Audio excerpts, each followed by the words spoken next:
I turned 20 a couple months ago, and I wanted to record this video because I think that the way that you play your teenage years can drastically change the future of your life. I experienced some of the lows of my teenage years. I was bullied or picked on, I was cheated on, I did a lot of drugs, I even went and climbed cranes, went out to the end and then dangled off holding by my hands just for fun. But then I also experienced some of the highs of teenage years. So I built a successful business, I built this YouTube channel, I got myself a nice group of friends, and I'm in a relationship that I just love. But more importantly, I just feel like I'm on the right path. So I wanted to share those 7 years of my life and boil all of it down so that you can consume the best things that I learned, as well as some of the regrets that you should avoid in just a few minutes. Let's get into it.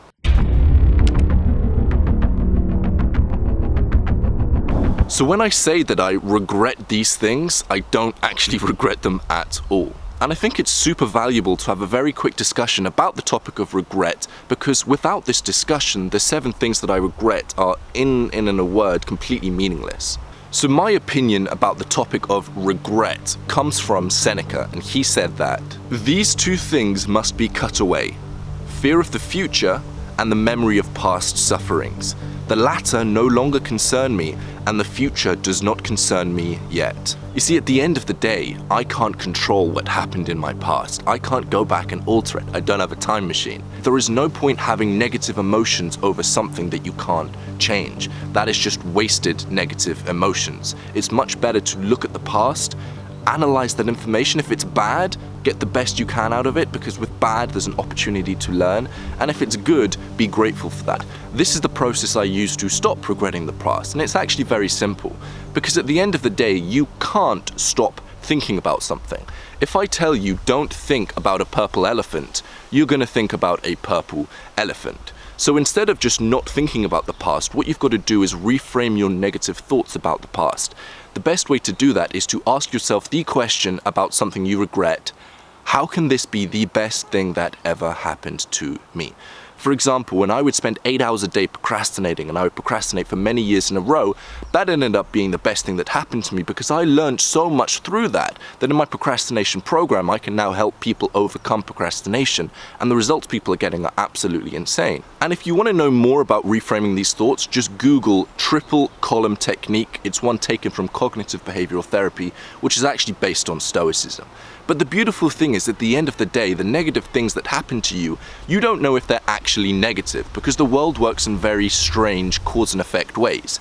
So if you take an action, there are some actions where you think it's going to be a benefit, but in reality it could be a bad thing.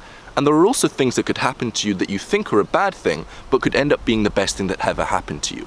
So the next 7 things I'm going to share with you, I'm pretty certain that for everyone watching these videos, these 7 things, the effect that comes from the cause of doing these things, will be a greatly positive thing. This is literally the fundamental 7 things that everybody must be doing in their teenage years.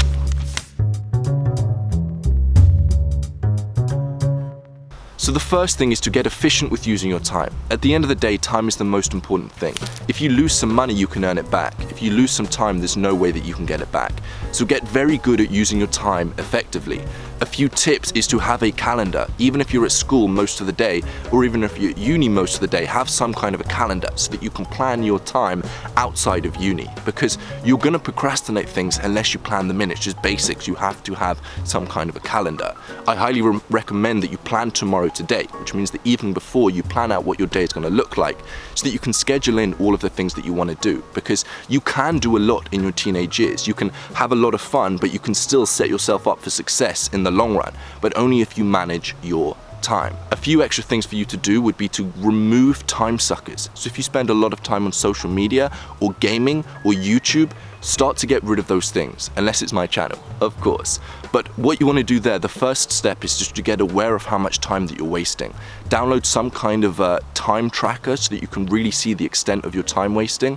If it's gaming and you're on Steam, you're going to know exactly how much time that you're wasted.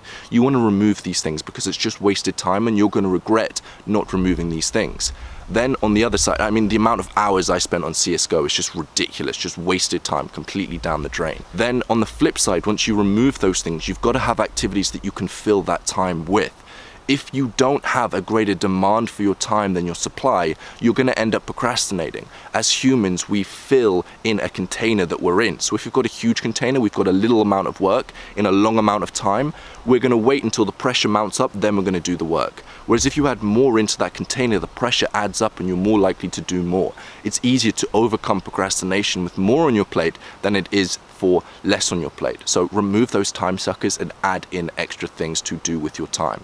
The best example that I can think of, and this leads me on to point 2, is starting a business, or at least finding some kind of a way to make money and keep money.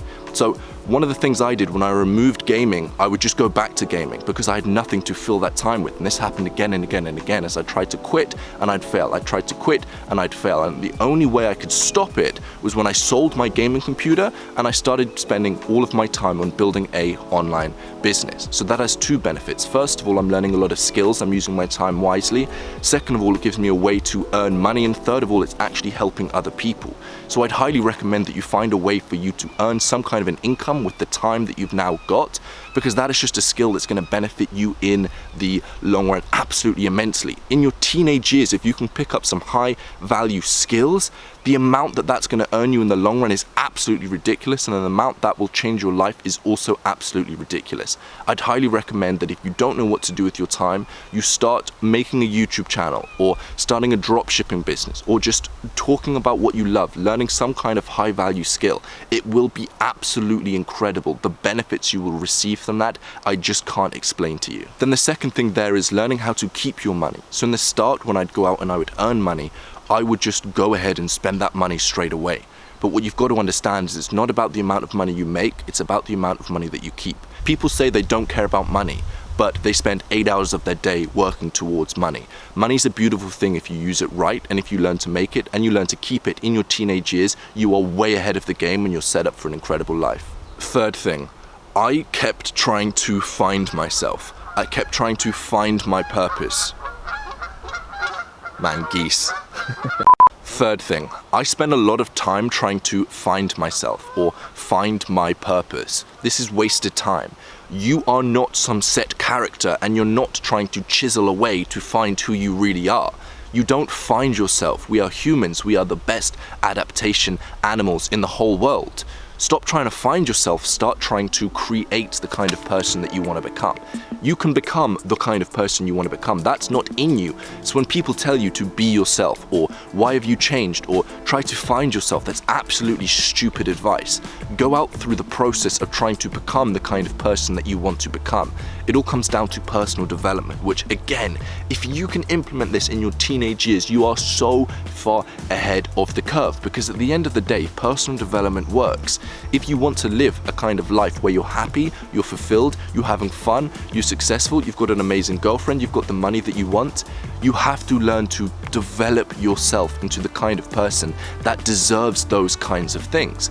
Personal development absolutely works, 100%, no doubt about it. And it's something that a lot of people don't do, and if you start to use it, very quickly you're going to experience dramatic benefits in your external world, but more importantly in here. How you feel about yourself, the way you view the world, it's all going to start to shift, and it's all going to start to shift for the better, I promise you. And then the next one is to like every single video that Andrew Kirby uploads. This is something that's really important for you to do because it really helps with the YouTube algorithm. I'm kind of joking with this point, but I would really appreciate it. In all seriousness, the next one is diet, exercise, and sleep. So diet is important because it improves your mood, it improves the work that you do, it improves everything. There's a reason that a lot of people talk about it.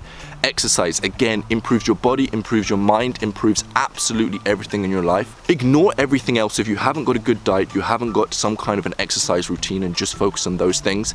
And then finally, sleep. I think that sleep is arguably more important than your diet. It's something that you have to get good at in your life. If you're not getting enough sleep, again, it's going to affect your body, it's going to affect your mind, it's going to affect every area of your life. Focus a lot of effort in your teenage years to get good sleep habits, good eating habits, good exercising habits, and that's going to pay you dividends in the future. Number 5 is to socialize and try new things.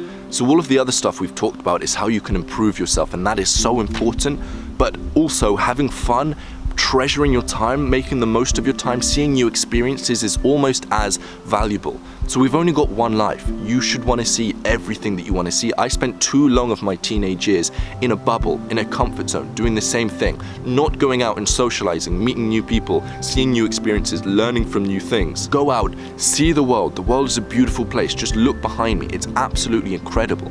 Go out and see that. Wait, walk around, see new things. When you're going out and seeing new things, make sure you're present, enjoying the moment. There was times I went to Iceland. I was there, it was beautiful, but I wasn't present enough to actually enjoy the moment. I was just there recording everything. Now, looking back, I really put a lot of emphasis on enjoying every single moment. It's why I come out here into this beautiful environment. I should also go more into socializing. Socializing is super important because, as Jordan Peterson says, and I'm stealing this straight from him, where you are in the dominance hierarchy is really important. Not for some, I want to be the dominant person, I want to be the alpha male, but because if you're higher up in that dominant hierarchy, if you can socialize, if people can respect you, if you can respect other people, you're going to have a whole lot of benefits from being healthier, to being more wealthy, to getting the jobs you want, to being more in control of your life. That's the most important thing. Now, I'm saving two of the best right until the end. The sixth one is reading. Now, I know reading's a difficult habit to create, especially if you think you have ADHD, especially if you don't like reading. I was both of those. But think about what a book is. Some person that's worked incredibly hard all of their life has spent many months reflecting on that life, putting all of their knowledge, all of the things that they learned into a short book that you can read in a few hours so that you can digest that information without having to waste the time and go through the mistakes that they made. It is absolutely incredible. A book is one of the best habits that you can create. And I know it's boring. I know it's not stimulating. I know it's difficult to do. But if you can get in the habit of reading, things are going to start to change and you're going to start to download other people's perspectives on life. I'm thinking about creating a video on how to introduce the habit of reading even if you hate it. Let me know down in the comments if you want me to make this video, and I'm serious. If you like the video, it helps with the YouTube algorithm and I really appreciate it. But the seventh one and the final one is journaling. But not just any kind of journaling. I'm talking about growth journaling. What that means is you go about journaling in a specific way that's designed to leverage that journaling, which means if you spend 10 minutes journaling, the benefits you can get are absolutely insane. So there's a few different ways that you can use a journal.